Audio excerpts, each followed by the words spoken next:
You're tuning into Black and White Sports on YouTube. The no-holds-barred truth on sports. The main event starts now. I'm back. Rants for Black and White Sports. We're going to talk about something I think we all saw coming at some point somewhere, either with a company or with a sporting organization or with collegiate sports like we're seeing here. Somebody that has received retaliation or had their rights ripped from them because they failed to follow the virtue signaling woke narrative of either something like kneeling for the national anthem or supporting the Marxist Black Lives Matter organization. Well, it looks as though, allegedly, it has officially happened by way of a Virginia Tech soccer player. Very quickly, make sure you check out blackandwhitenetwork.com. Exclusive joint videos from myself and John Matrixx together. We talk about things Big Tech tends to frown on. No holds barred. Also, silver members get exclusive access to certain videos as well as member hangouts that include yourself, that includes myself and John Matrixx all together, and exclusive live streams. So go check that out. Or if you can't join, go over there, drop us a little donation. $1 or $2 goes a long way as we're trying to separate ourselves from Big Tech. I mean, in this day and time, it's something we obviously have to start looking into, and now we are seriously pursuing it. This story is nuts, but I hate to say at this point it's not surprising. This is from the guys at Outkick. Virginia Tech soccer player files lawsuit against coach, claims she was targeted for not kneeling. Former Virginia Tech soccer player Kirsten Henning has filed a federal lawsuit against Hokies coach Charles Chugger Adair, he sounds like a winner, claiming the coach benched her and subjected her to verbal abuse and ultimately forced her off the women's soccer team because she refused to kneel before matches. According to the lawsuit, first reported by the Richmond Times-Dispatch, Henning, a junior out of Midlothian, Virginia, was, quote, a talented defender who started her freshman and sophomore seasons and played the third most minutes on the team in 2019. As she began her junior season in 2020, the suit alleges Henning had the most minutes played on the roster, and she was selected to talk to the media before the season began.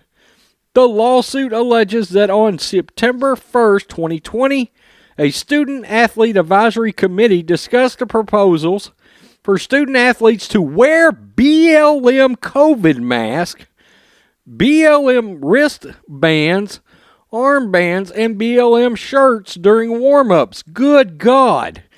The soccer team discussed the proposals and, quote, most players supported the idea. Henning claims Adair supported the proposals, the coach, and went even further with an idea to replace Hokies on the back of team uniforms with names of alleged victims of police misconduct. So let's be honest. He's wanting to throw criminal names on the back of uniforms. Adele, who allegedly expressed support for those who took a knee before games, Henning quietly dissented. She says in her suit she supports social justice and believes Black Lives Matter, but she doesn't support the Black Lives Matter organization, especially its mission of defunding the police and eliminating the nuclear family. We both know those are facts involving that Marxist organization.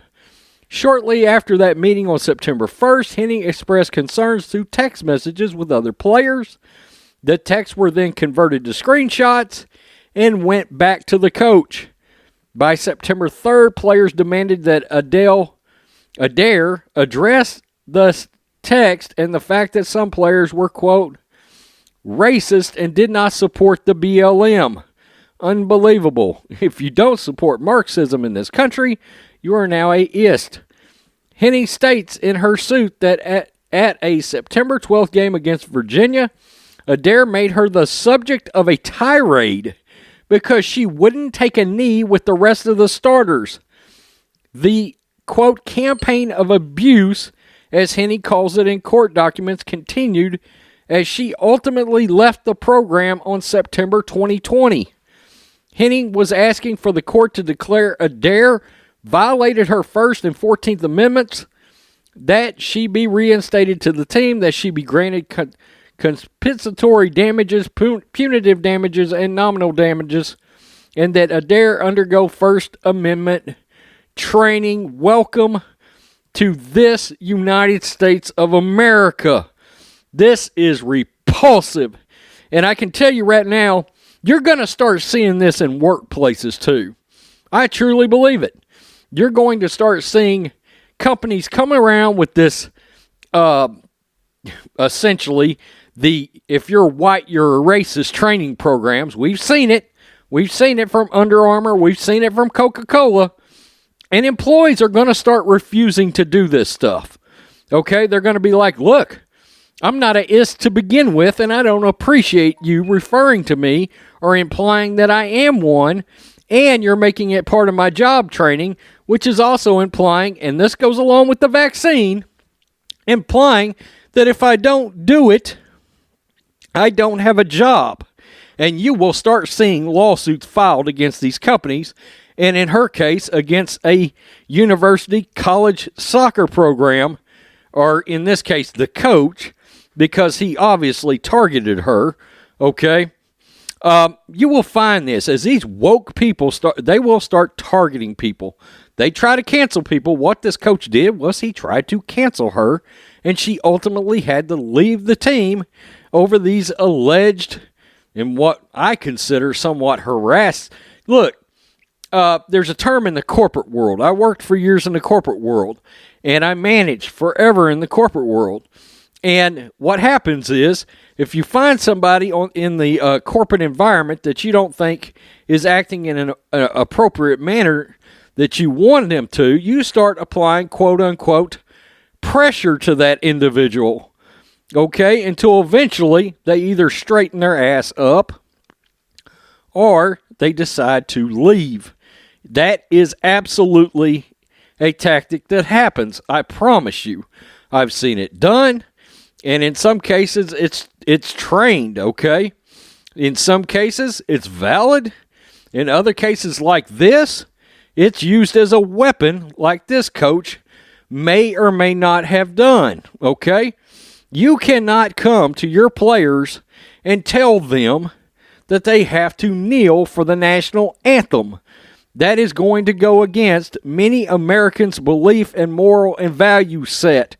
It is unacceptable in this country, and you certainly cannot ask them to co-sign on Marxism.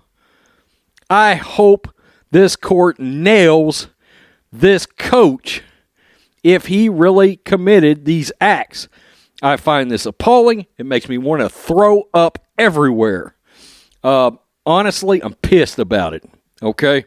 This is absolutely unacceptable in the United States of America. This is absolutely appalling. Wow. Tell me what you think, black and white sports fans. I wonder if she will not end up maybe trying to go to a different program. But if you choose to virtue signal and your program choose to embrace these different social justice narratives, where does that leave people that do not agree with said narratives, particularly things pushing police brutality, okay, when essentially we know that is a false narrative? Tell me what you think. Peace. I'm out. This is awful. Till next time. Thanks for watching the show. Be sure to like, comment, and subscribe. Be sure to tune in next time on Black and White Sports.